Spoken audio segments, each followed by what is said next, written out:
Many developers blindly write getters and setters for their attributes without ever understanding the deeper implication behind them, while others call them useless bloat and would rather just make the fields public.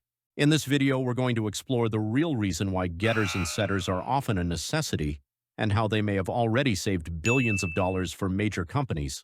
Let's demonstrate this by building a simple example library that only has one class, our class.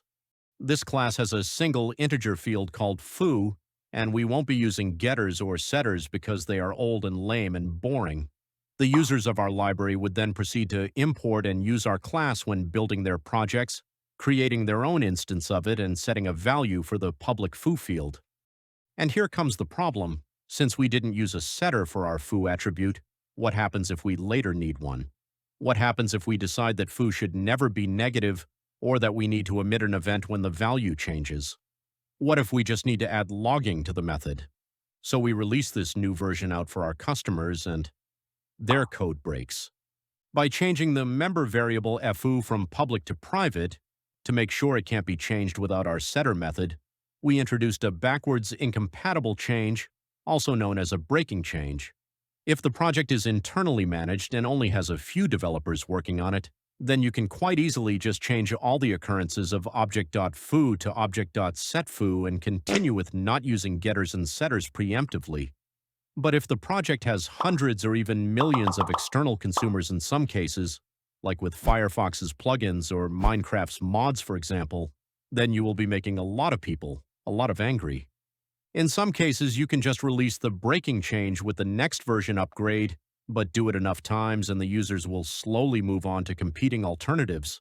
And with some more mature libraries, releasing such change might not even be an option. Just imagine Microsoft changing window.title to window.setTitle, thus having to inform their customers that every single Windows application ever written will break with the newest Windows update.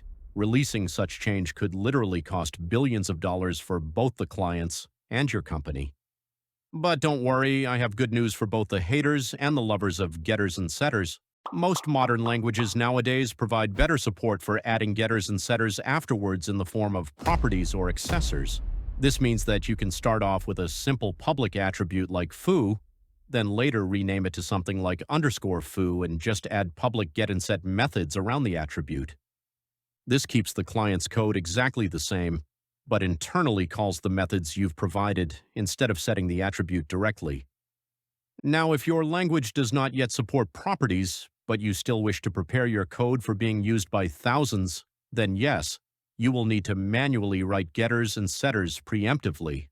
If you like this video and would like to learn more about great practices for building proper SDKs or frameworks yourself, then don't forget to subscribe, even though I'm just another software engineer.